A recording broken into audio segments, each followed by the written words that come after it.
Welcome to Subramani. Please subscribe. Please hit the bell icon. I'm not getting enough subscribers now. So anyway, that apart, I'm going to talk about a word, PE ratio. I think it's a very often heard word. Every anchor, everybody who comes on television, everybody says the market PE is high, the market PE is low. And then when you read some books, they'll say there's nothing called market PE. Don't believe it, right?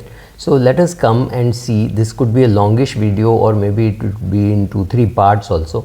So first of all, let us define what is PE ratio. PE ratio is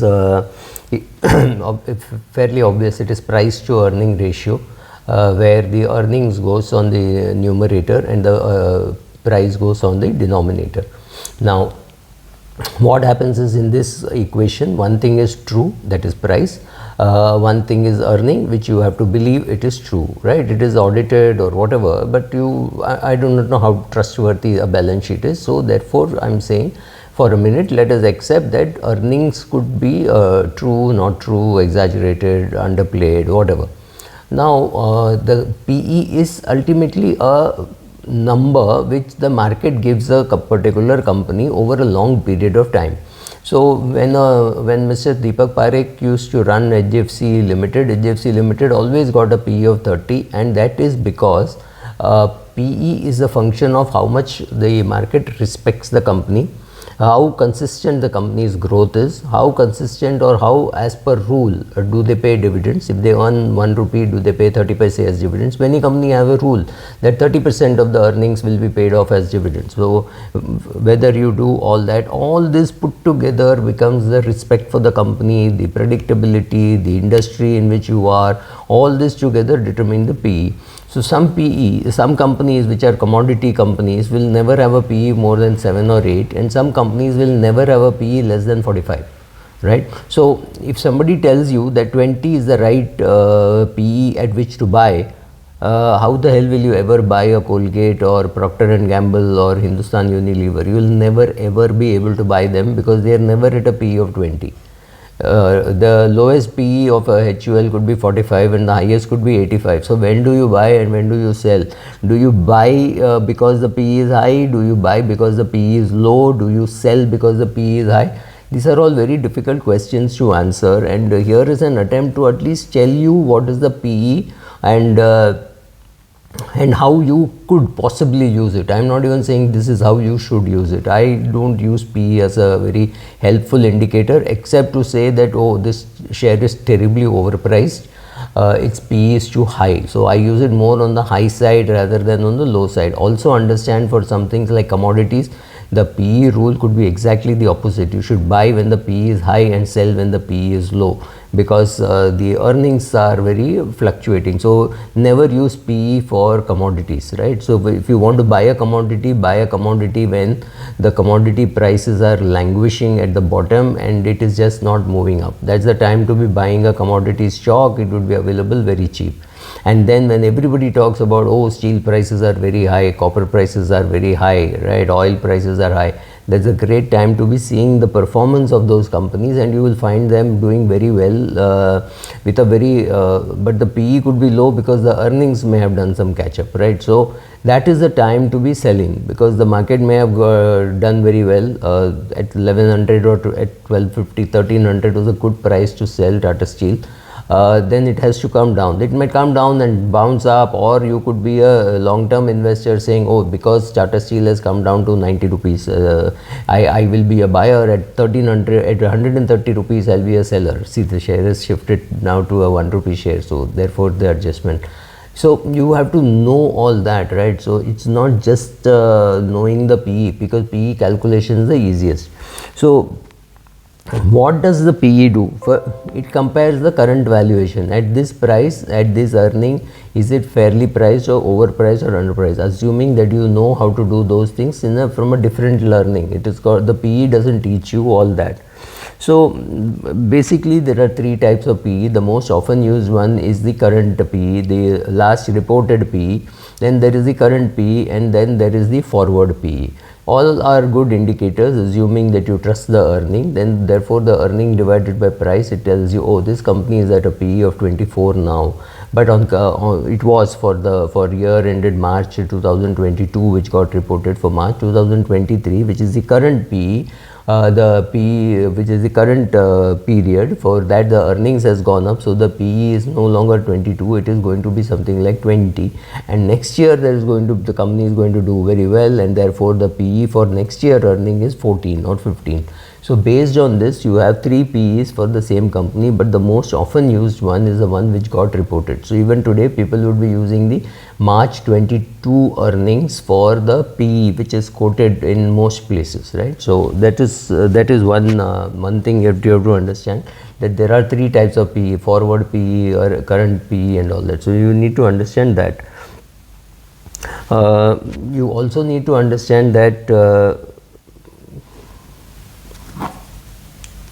so what are the limitations of PE? First of all, the PE assumes that the earnings are honestly stated and the auditor has done a good job. This is not always the case. Only when you sit down and do an investigation, you realize how much has been missed out, sometimes deliberately and sometimes inadvertently, right? So the earnings could be depressed deliberately, earnings could be increased, it could be increased, anything could be done. So if a new MD has come during the year, he is very likely to depress and say, oh, it has done so badly, etc., because he wants a bigger visibility, saying, oh, I increased the PE from a low of 6 to a high of 22, right? He wants to say that, so he will try to depress the PE. That is also possible. Or when he is the year when he is leaving, he might want to just jump up the EPS. So EPS itself is not very great indicator of what is happening. But given the fact that you are sitting a few thousand kilometers away from the client or the company, you have to go by what is audited EPS, right? So first of all, that if the earnings are wrong, PE ratio is wrong. Also remember that the accounting systems keep going through a lot of change. For example, GAAP, which is the international accounting practice, uses accrual income. So some income may have actually not accrued or may have actually happened, but it may not have accrued. So you know the visibility of that earning is there, but you cannot show it because you are saying, oh, you are on accrual basis, but that we will take only in the next year, because it's only for the next year that it is accrued. But the fact that you can see the visibility and you are an insider, you know that even at a lower PE, the share is worth buying, because that money is going to come in the future. So some part of the future is not being captured in the price or in the reported price or in the quarterly result, because of which the PE could be wrong. So whether your earnings are overstated, understated due to accounting practices or by just the management or auditor quality, that is again something for you to think and worry about. You will have a lot of companies improving their cash ratios, cash EPS, but the overall EPS may not change. So you may then be worried as to what to believe and what not to believe. So that is another, what is important is the cash EPS, though the accrual EPS and in the year in which you have grown a lot, you have bought a lot of assets, very likely that your depreciation has ensured that the EPS is lower. But you know in your heart that you are tracking the company, you know that the cash EPS may be very high, and the gap between cash EPS and the reported EPS could be very high also, simply because this year new assets have been depreciated much more.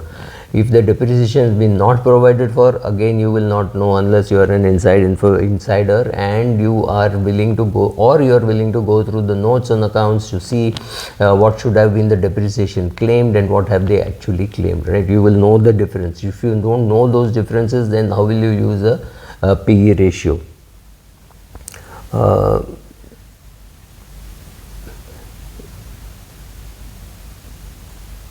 What happens when a company so my take on PE is, understand the PE limitations of PE, understand that that some companies will always get a high PE in some industries, like FMCG gets a high PE, MNCs get a high PE. Some companies have good reputation and they get a good PE, but some companies with fantastic reputation have not delivered anything in the past few years, then their PE goes down. The company like say GE GE didn't look expensive at any stage. It was at a PE of 14, but then its earnings declined due to disruption and things like that. So GE, which survived in the S&P for 100 years or maybe more, is suddenly not able to have that kind of market cap because people are not buying it. People don't know whether what it will what it will do going forward, right? So all these things put together make using PE very difficult. So you may have to use a price to book ratio and things like that. I mean, other than the PE, there are other indicators.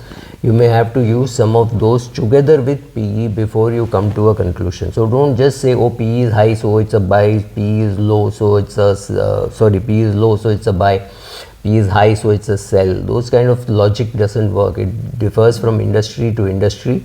It depends from you, from your own perception, saying, oh, I don't want to pay 35 for 35 PE for a Colgate. I will wait for the price to come down, or I will buy something else.